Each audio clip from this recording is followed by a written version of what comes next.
Sleek's challenge is that door-to-door is the main way that makeup is sold here, not the way they sell their product in supermarkets back home. Tanika does need some help. She's arranged a meeting with Brazilian business guru and cosmetic expert Manuel Simões. The increase of direct selling share in this product category in perfumery, it's still increasing, because the consumer in Brazil, it's accustomed to buy through direct selling. It's a market that's having a huge increase in year per year. The mass retail, they are losing this opportunity, you know. So the supermarkets are losing out in this growing category. Tanika senses there's an opportunity here. There needs to be a shift in the way they approach consumers and not just put products on the shelves and expect them to purchase.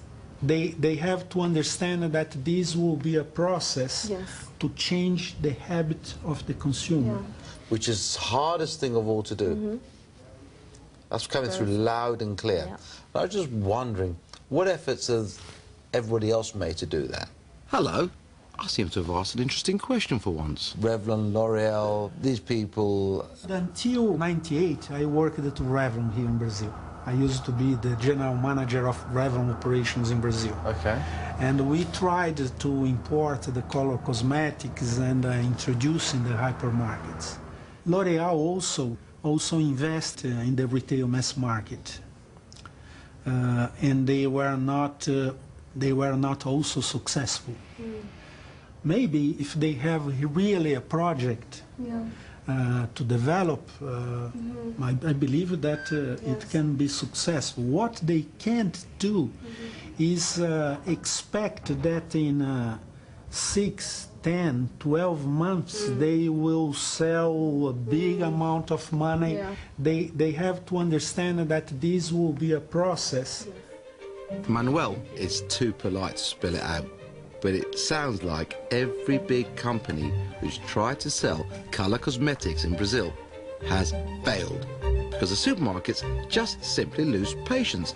If they don't make money quick enough, they pull the plug. Doesn't it worry you that so many large companies came here, spent a fortune, and then just left because they couldn't change the habits of many, many years of the buying public of Brazil? It doesn't worry me. I think it's something that we need to keep in mind, because I think it's one thing about spending a lot of money. I think it's a total different scenario in terms of how you spend that money, and is it backed up by consumer research, support from the store groups, which, as he said, they've never had before. It's never been a whole project from these store groups to actually change the way the consumers shop. So something that we definitely can't take for granted or ignore, but it doesn't put me off. So you don't think they spent enough money? I'm saying they may not have spent the right money in the right areas. All right. Well, it'd be a challenge. It will be, most because what definitely. we've seen is that Brazil looks like the graveyard for cosmetic companies trying to sell to the public. I don't think Tanika is giving her competitors the respect they deserve.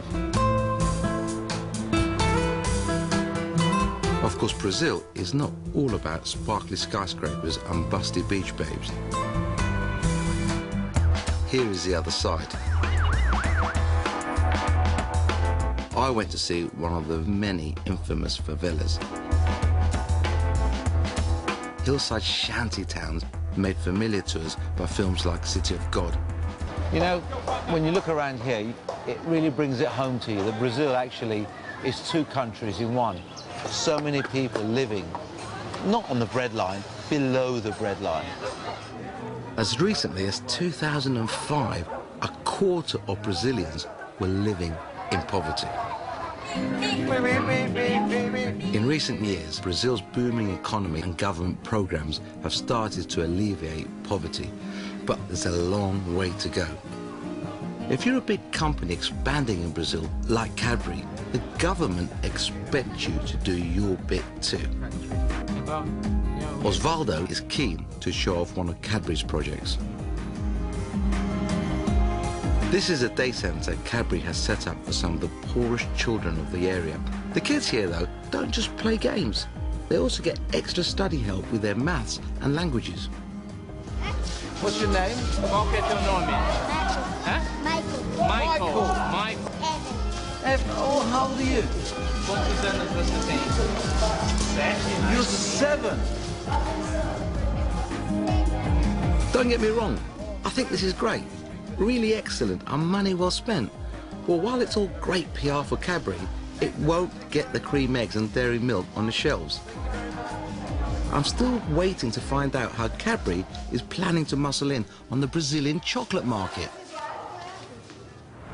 One meeting Tanika can't afford to be late for tomorrow morning is the all-important presentation to the lady who buys the makeup for Carrefour, the giant supermarket chain. It's a massive opportunity for her, and to her credit, she's determined to get it right. I really am impressed with her professionalism.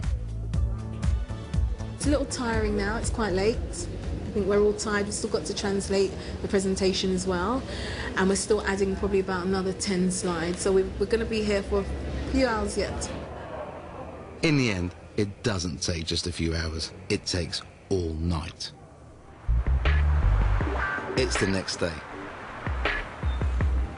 And I feel a bit like an expectant father waiting to hear how Tanika got on with her meeting. It was brilliant. You know, probably 5 minutes into the presentation, she just stopped us and just said, you know, we love what you're doing.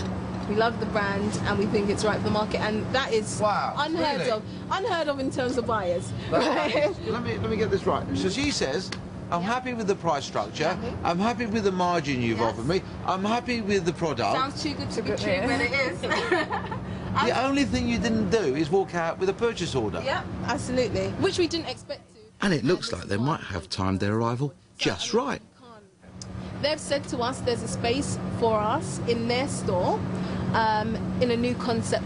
They're doing a trial currently where they're creating a drugstore within the store. So it's an area that's specific for cosmetic shopping. It's just a total different way of shopping for consumers in terms of beauty mass market.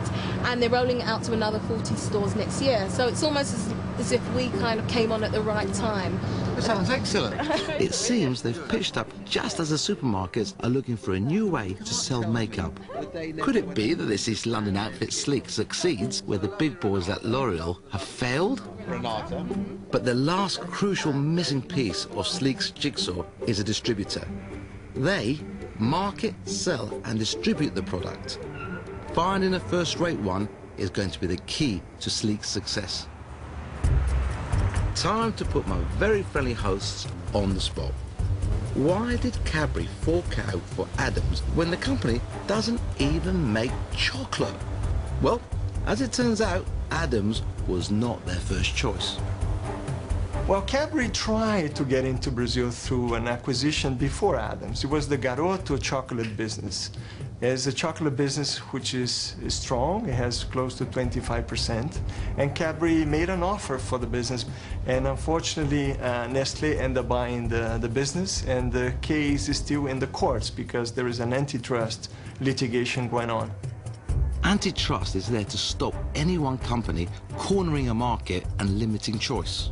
What would happen if the court decided there was an infringement of the Brazilian antitrust laws? Well, clearly, one of the decisions would be that other companies would have the right to buy Garoto business. And certainly, we would be one of the companies to be interested in that business. So Cadbury still think they might get Garoto and their chocolate business for themselves. But just when your eyes are fixed firmly on the main prize, something comes along and bites you firmly on the bum. The American food giant Kraft has launched a £9.8 billion hostile takeover bid for Cadbury. A famous British company is under siege. Before I came to Brazil, I thought this was going to be the clash of the titans, but I had no idea it would end up being this big. In September 2009, Cadbury themselves became the subject of a hostile takeover.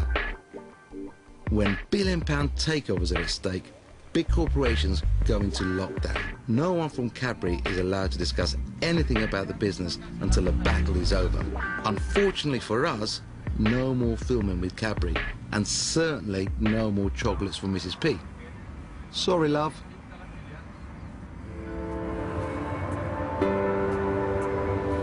Sleek aren't under siege, they're on the attack.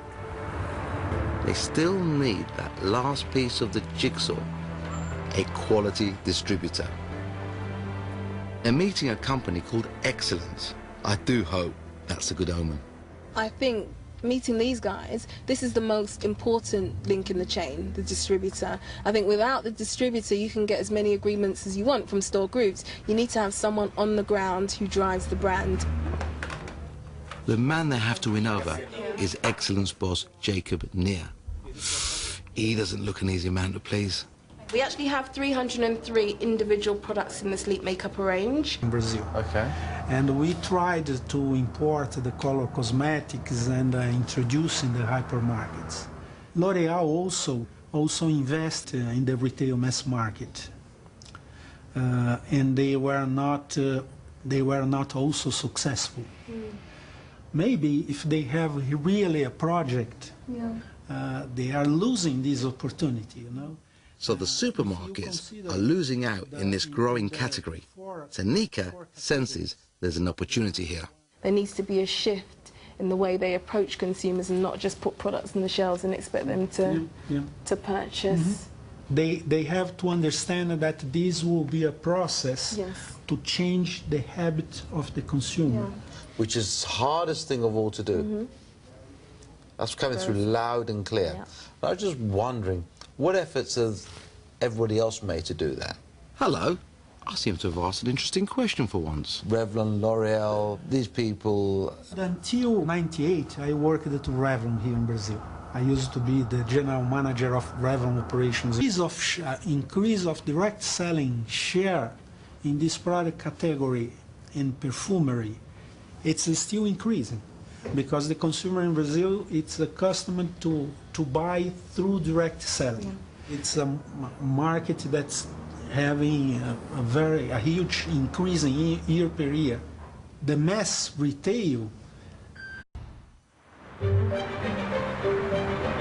Sleek's challenge is that door-to-door is the main way that makeup is sold here, not the way they sell their product in supermarkets back home. Tanika does need some help. She's arranged a meeting with Brazilian business guru and cosmetic expert Manuel Simões. The increase